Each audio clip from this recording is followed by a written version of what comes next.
ఆంధ్రప్రదేశ్కు చెందిన high court advocate Paleti Mahesh గారు లాయర్ కాకముందు కూడా ఆయన పెద్ద రౌడీ అని అంటున్నారు.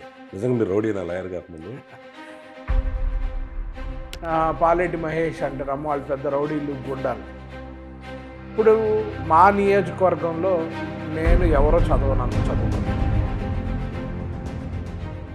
ఒక జడ్జి ముందు కూడా మీరు కాదనుకుంటే నాకు ఇది చేయాల్సిందే, ఇది రాంగ్ అని చెప్పి అవసరమైతే వాళ్ళు బెదిరించే ధోరణికి కూడా మీరు వెళ్తారంట కొంతమంది అడ్వకేట్ చెప్పారు. అలాంటప్పుడు మీకే ఇబ్బంది రాదు, వృత్తిరీత్యా జడ్జీలు మిమ్మల్ని టార్గెట్ చేయటం, ఏంటి వీడు ఉన్నదొన్నట్టుగా మాట్లాడుతున్నాడు, ఫైటింగ్ నేర్చారు అనేది మీకు ఎప్పుడన్నా మీ మీద ఎఫెక్ట్ రాదా?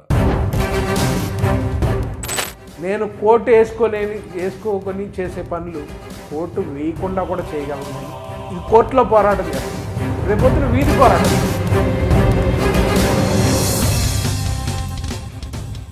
మీరు రాజకీయాలకు ఏదో దగ్గర అవుతున్నట్టుగా కూడా నాకు మీ యొక్క మూమెంట్స్ తెలుస్తున్నాయి. నిజమేనా? మీరు చెప్పండి.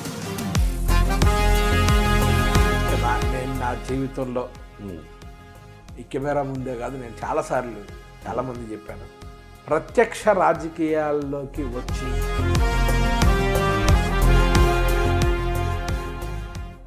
ఒక రాజకీయాలకు దూరంగా అంటున్నారు.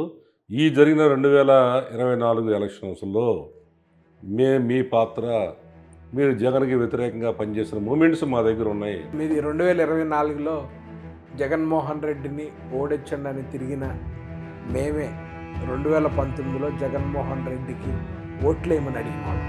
2019 ఎలక్షన్లో గెలిచిన తర్వాత మీకేం పదవి ఇవ్వలేదు. అందుకే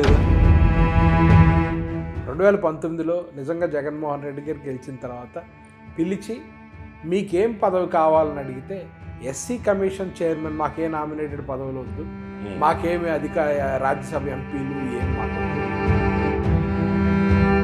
మహేష్ గారు లాంటి పవర్ఫుల్ దళిత ఒకటి, మీరు ఇంకా రాజకీయం దగ్గరికి వెళ్ళారండి. మీరు ఇంకా రాజకీయం దాకా మీరు ఎమ్మెల్యేలా ఉండి ఎంపీలా ఉండండి. ఇక్కడ మమ్మల్ని కొడుతుంటే ఎఫ్ఐఆర్లకు దిక్కులేదు, కనీసం ఎఫ్ఐఆర్లకు దిక్కులేదు. మేము మా ప్రాథమిక పోరాటం మా ప్రాణాలను కాపాడుకోవడం కోసం.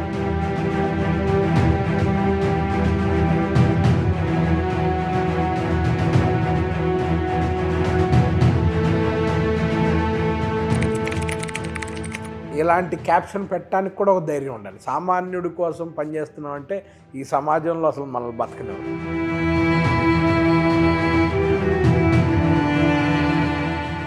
Watch it. Hot Seat with MSR. Hot Seat with MSR. ప్రతి శనివారం రాత్రి 8 గంటలకు మీ నంబర్ 1 న్యూస్ లో.